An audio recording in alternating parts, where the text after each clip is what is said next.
मैं ज्योतिर्विद डॉक्टर गजेंद्राचार्य, प्रकाशक विशाल ज्योतिष कार्यालय 2037/3 बोधगया मठ, बैजनाथा कमच्छा, वाराणसी से यूट्यूब चैनल के माध्यम से अपने सभी सब्सक्राइबर लोग के लिए तथा संपूर्ण देशवासियों को ज्योतिष शास्त्र का विशेष ज्ञान प्राप्ति हेतु अपनी 26 रचनाओं में यह स्वर्णिम रचना बृहद ज्योतिष रहस्य है, जो कि 5151 पृष्ठों में शुद्ध हिंदी भाषा में 5 खंडों में विभक्त है।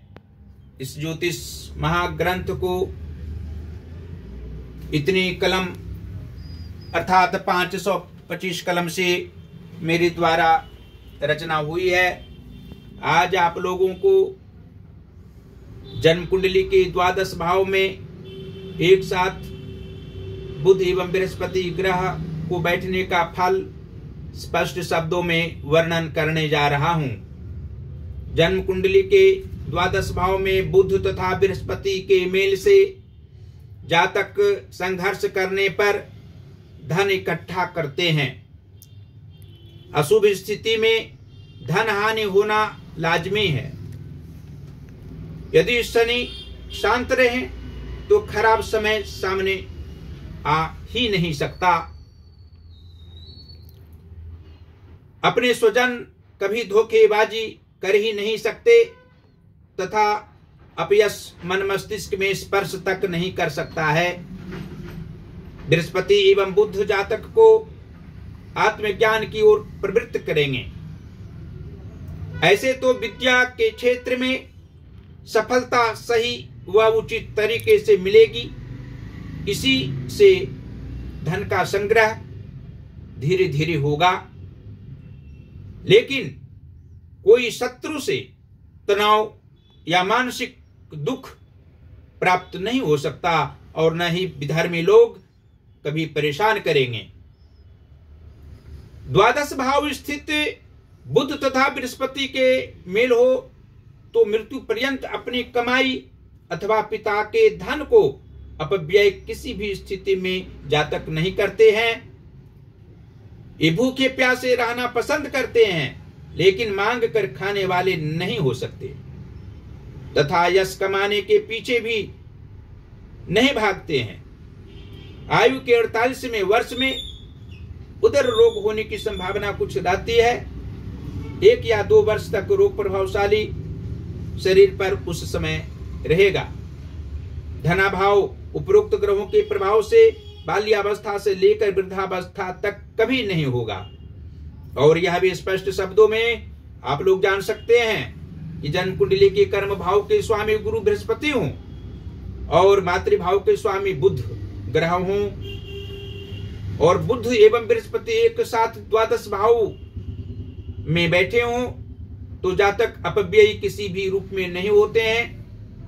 धन का व्यय बहुत सोच समझ कर करने वाले होते हैं। अपने विचारों में रहकर उत्कृष्ट कार्य करना, मित्रों की सहायता करना, परिवार जनों को प्रेम भाव प्रदान करना इनका स्वाभाविक गुण होता है। धन की अधिकता किसी भी काल में रहा करती है। माता को सुख देने की भावना इस जातक के अंदर सदैव निहित रहा करती है। और एकादश भाव के स्वामी शनि ग्रह हों तथा पंचमेश चंद्रमा हों तो एकादश भाव और 12 भाव में बुध बृहस्पति एक साथ बैठे हों तो अधिक से अधिक कष्ट की सामना करने पर भी जातक प्रसन्न रहा करते हैं। बाह्य रूप से प्रसन्न ज्यादा रहा करते हैं, आत्मिक रूप से भी प्रसन्न रहना है इनकी स्वाभाविक आदत होती है। परेशानी से घबराने वाले नहीं होते हैं, संघर्ष करने वाले होते हैं। संघर्ष करने की भावनाओं से आगे निरंतर चला करते हैं। और जीवन के उत्तरार्ध भाग में ज्यादा सांसारिक सुख भोगने वाले होते हैं। जन्म कुंडली के भाग्य भाव के स्वामी मंगल ग्रह हों तथा धन भाव के स्वामी भी मंगल ग्रह हों, अर्थात वृश्चिक के राशि का नवम भाव और मेष राशि का द्वितीय भाव अर्थात धन भाव हो, तो द्वादश भाव अर्थात व्यय भाव स्थित बुध एवं बृहस्पति के प्रभाव से जातक का भाग्योदय 28वें वर्ष में अवश्य ही होता है। इससे पहले भी ये धनोपार्जन करने वाले होते हैं।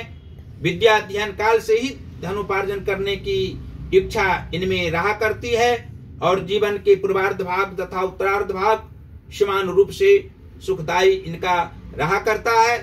तेज इनके मस्तिष्क में रहना और विशाल हृदय होना भी स्वाभाविक बात होती है। और जन्म कुंडली के सप्तम भाव के स्वामी बुध ग्रह हों तथा लग्नेश गुरु बृहस्पति हों और बुध एवं बृहस्पति जन्म कुंडली के द्वादश भाव में स्थित हों, तो जातक का दाम्पत्य जीवन सुखमय ही सभी काल में रहा करता है। किसी भी परेशानी की सामना पति पत्नी मिलकर करने वाले होते हैं। इनके विचारों से सभी परिजन प्रसन्न रहा करते हैं और दोनों जनों की दीर्घायु अवश्य ही होती है। शारीरिक कष्ट की सामना भी प्रेम पूर्वक करने वाले होते हैं। तनावपूर्ण स्थिति में भी प्रसन्न रहने वाले होते हैं। ये जातक अपनी विचारधारा को बदलने वाले नहीं होते हैं और अधिक से अधिक कार्य करने की क्षमता इनके अंदर जीवन की अंतिम अवस्था तक भी रहा करती है।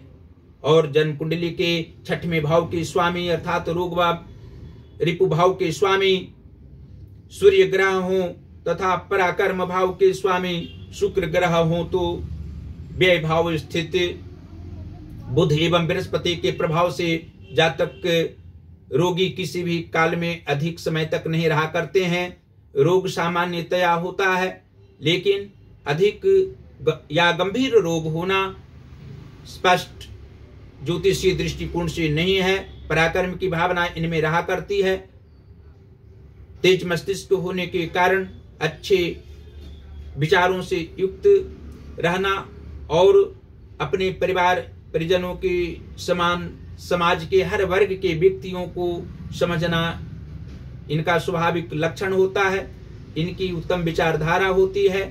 और अंत में यह आप लोग जान सकते हैं कि जन्म कुंडली के अष्टम भाव अर्थात मृत्यु भाव के स्वामी शुक्र ग्रह हों और व्यय भाव के स्वामी शनि ग्रह हों तथा व्यय भाव में ही बुध एवं बृहस्पति विराजमान हों, तो जातक के मित्र भी अपव्ययी नहीं होते हैं, जातक भी अपव्ययी नहीं होता है और अपने विचारों में रहकर अच्छे कार्य करने वाले होते हैं, सामाजिक कार्य करने वाले होते हैं।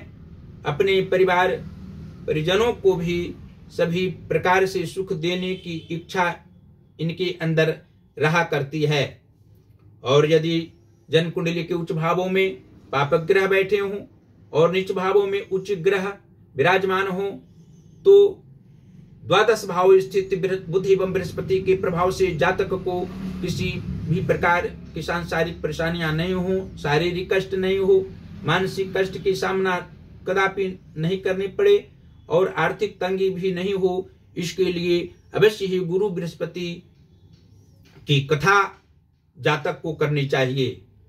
कम से कम 1.25 वर्ष तक गुरु बृहस्पति भगवान की कथा और व्रत रखने से गुरुवार को अवश्य ही आपके शारीरिक मानसिक आर्थिक सभी प्रकार के कष्ट दूर होंगे, बाधाएं दूर होंगी और आप प्रेम पूर्वक अपने कार्यों में दक्ष रहेंगे। शत्रु भी मित्र बनकर आपके सामने खड़े रहेंगे और आपका मदद करने के लिए वह तत्पर रहा करेगा। जन्म कुंडली के किसी भी भाव में पापक ग्रह बैठे हों तो भगवान शिव की आराधना करना अवश्य है। आपको 3 माला ओम नमः शिवाय जाप करने से अवश्य ही सभी प्रकार के सुख प्राप्त होंगे। धन संपदाओं का अभाव किसी भी रूप में नहीं रहेगा। और अंत में आप लोगों के लिए भगवान देवादिदेव महादेव काशी विश्वनाथ जी से आराधना हम करते रहते हैं।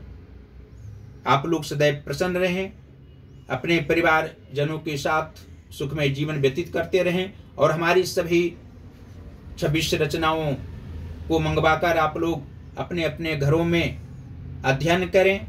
और जो रचनाकार हैं, रचना करते हैं, हिंदी की पुस्तक हो, संस्कृत का पुस्तक हो, आप लोग यहाँ से अवश्य ही प्रकाशित करा सकते हैं। हम प्रकाश की ये कार्य करते हैं और उचित मूल्य पर आप लोग की रचना को प्रकाशित हम करेंगे। आप लोग हमारी